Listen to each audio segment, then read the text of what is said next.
Somebody sent me this video of this very insane person. I don't know exactly why they sent it to me. He has 12 whole subscribers. But it kind of matches up with the video I did earlier. He seems to believe that the top entity in the world is the Universal Postal Union. Yeah, no, it's not. And he seems to believe this Universal Postal Union can issue international warrants. It cannot. Um, the way extraditions work, the way international warrants work, is on a country by country basis. If the country has an extradition treaty with us, then we will honor their warrants. Basically, if the UK, who we have an extradition treaty with, tells us that, I don't know, Bob McBobpants is wanted there for murder, well, murder is illegal in the US. It carries more than a 1-year sentence in both countries. And so, from the terms of our treaty with the UK, we can extradite Bob McBobpants to the UK where he can face trial. If it's a country like Russia, who we do not have an extradition treaty with, we'll laugh, we'll smile, and we'll say, sorry, mate, can't help you, because we do not have an extradition treaty with them. There are a lot of countries we don't have an extradition treaty with, and every country has a different treaty that we do have a treaty with. So you'd have to look at the individual terms of that individual treaty. The way treaties come into effect in the US, the way an international warrant could possibly come into effect, is the president negotiates the treaty, or one of the president's agents would negotiate the treaty with the other country, and then they come to an agreement, and the president could then issue an executive agreement, which would supersede state constitutions and statutes, but would be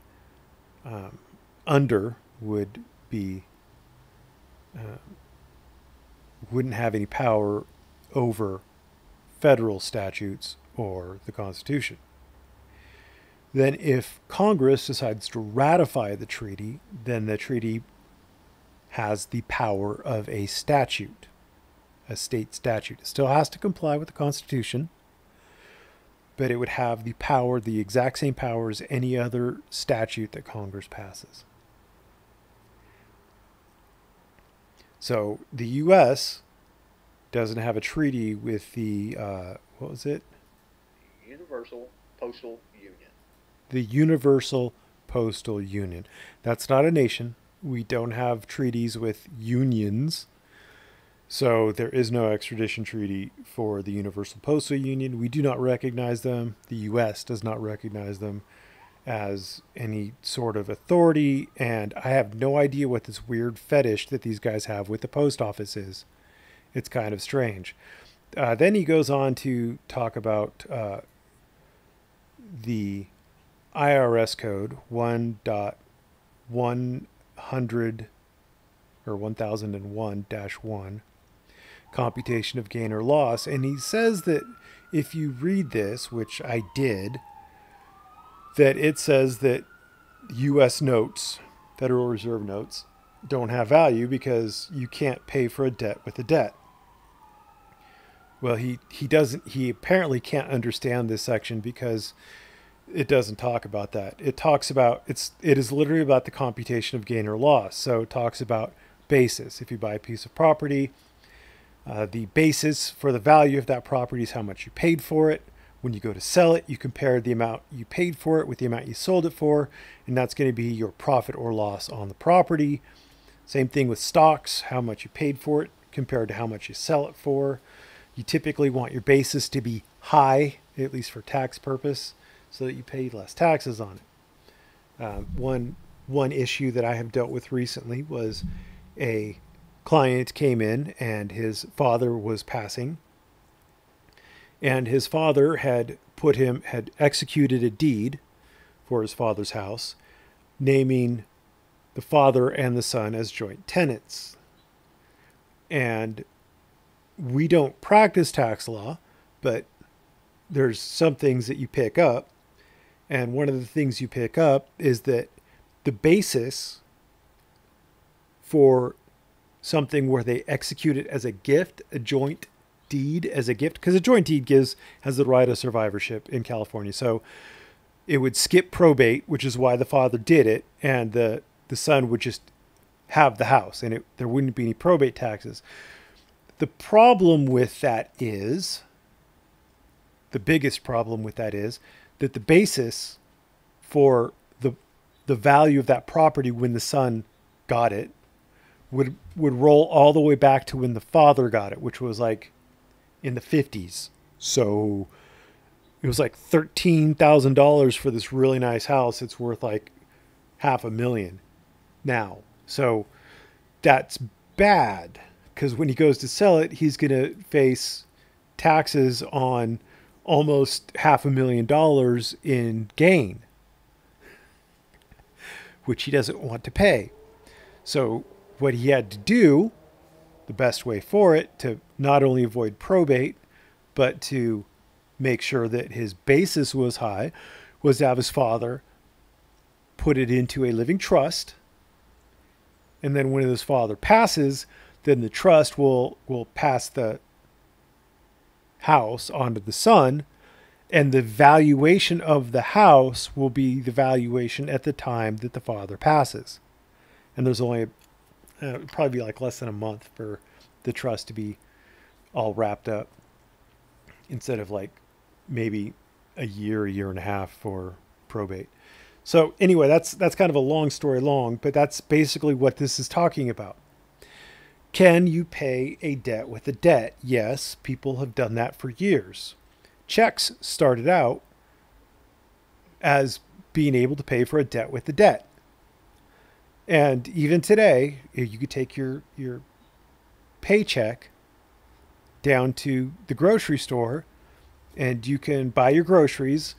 Well, I don't know if all stores do this. I've seen some stores do this anyway. So anyway, your mileage may vary.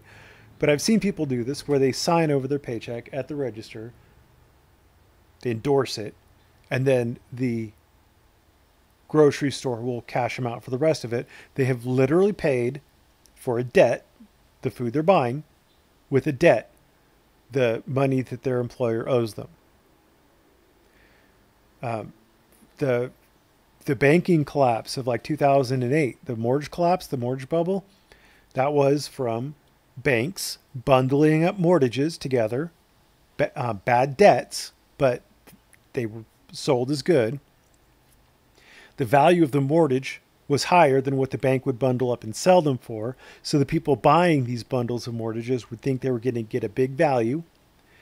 You know, they pay some money now to get more money in the long run. Obviously that didn't work out so well, but that's literally, they were buying other people's debts. If you have a bad debt, like if you owe somebody money, that somebody might sell your debt to a debt collector. If you win the lottery, you can go to some of these places that will buy your lottery winnings. Your lottery winnings are a debt that the state owes you, and they've agreed to pay it out over time. So you get like 50% of the value from these places that cash you out, and then they get the 100% value, or roughly thereof, in the long run. It's literally your debt for a debt. You're paying off a debt with a debt. It's amazing. Debts have value because a debt means that somebody owes you that money, and typically you don't get the full amount of the debt if you use it to pay somebody off, because they want to get their value out of it. They want to get more out of it in the long run. So you're exchanging a risk with a return for a smaller amount that's more secure. Well, Federal Reserve notes are pretty secure. That's why most of the world wants Federal Reserve notes. So you don't understand this section, this 1.1001-1. That is literally all it's on. It goes through various examples. Assume that a contract price on the sale of a parcel of real estate is $50,000, and the real property taxes thereon is the amount of $1,000 for the real property tax year, which occurred on the date the sale was previously paid by the seller. They do talk about like if the seller pays the sales tax versus if the purchaser pays the sales tax, and one of them it adds to the basis, the other one it doesn't, etc. They talk about stocks. Like if they bought stocks in 1913 for $10,000, and then the basis drops down to $1,000 by reason of receipts and distributions, etc. Yeah, so it's literally on the value of on gains and losses on property, not necessarily real property, but like obviously stocks and bonds and real property and you know, leases, like a lease would count on some of these things. Anyway, so yeah, he doesn't understand what the hell he's talking about, and I've rambled long enough. He says he's going to go and sleep easy at night. I'm sure that Virgo Triad is also going to sleep easy tonight, knowing that the FBI, which is a real organization that has real arrest powers, is going to be looking for the idiots who made that arrest warrant. And considering that they're stupid enough to think that there is some, what the hell was it again? Universal Postal Union. A universal postal union. They can't be that smart. I'm sure the FBI will catch them. And yes, that actually would be a matter for the FBI because they are sending threats across state lines using the means, method, and modes of interstate commerce. The internet is a method, means, and mode of interstate commerce. So, yep, FBI involved. You betcha. Have a great day.